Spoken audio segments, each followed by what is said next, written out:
ഇപ്പൊ എന്താ ഉണ്ടായേ? എന്തിനാ ആളുകള് പടക്കം പൊട്ടിച്ചേ?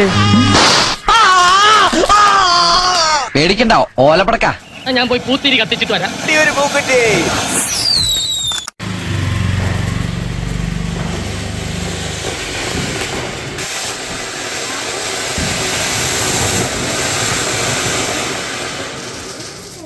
തുടർച്ചയായ വർഷങ്ങളിൽ ദീപാവലി ദിവസം പല രീതിയിലുള്ള അപകടങ്ങൾ വന്നതുകൊണ്ട് ഈ വർഷം ആഘോഷിക്കേണ്ട എന്ന് വിചാരിച്ചെങ്കിലും എന്റെയും സാൻഡുവേട്ടന്റെയും ഫസ്റ്റ് ദീപാവലി ആയതുകൊണ്ട് ഏതെങ്കിലും കുറച്ചെങ്കിലും ഒക്കെ ഒന്ന് ആഘോഷിക്കാമെന്ന് കരുതി വാങ്ങിയതാണ്. എന്നാൽ അവിടെയും കുറച്ച് ചെറിയ ചെറിയ രീതിയിൽ പൊട്ടലും ചീറ്റലൊക്കെ ഉണ്ടായി.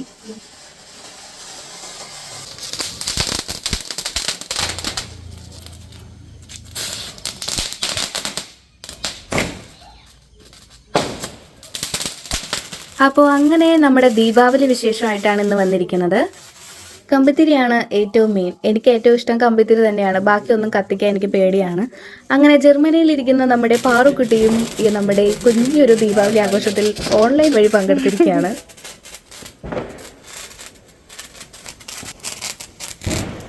അങ്ങനെ ദീപാവലി ആഘോഷങ്ങൾ തകൃതിയായി നടന്നുകൊണ്ടിരിക്കുകയാണ്. കമ്പിത്തിരിക്ക് ശേഷം നമ്മൾ കൊണ്ടുവന്ന അടുത്ത ഒരു അപകടമില്ലാത്തൊരു സാധനമാണ് പാമ്പ് ഗുളിക.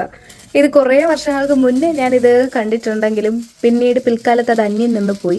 ഇപ്പോൾ ആ പടക്കക്കടയിൽ അത് കണ്ടപ്പോൾ ആ ഒരു ആഗ്രഹം തോന്നി വാങ്ങിയതാണ്.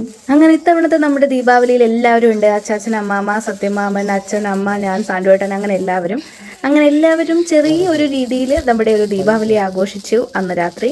അതിനുശേഷം ഒരു പോപ്സ്, സാധാരണ മേളകളിലും ഉത്സവപ്പറമ്പിലൊക്കെ കാണുന്ന ആ നമ്മുടെ എറിഞ്ഞാൽ അപ്പം തന്നെ പൊട്ടുന്ന സാധനം, അത് ആർക്കും വലിയ പേടിയില്ലാത്തതുകൊണ്ട് അതെല്ലാവരും എറിഞ്ഞു പൊട്ടും.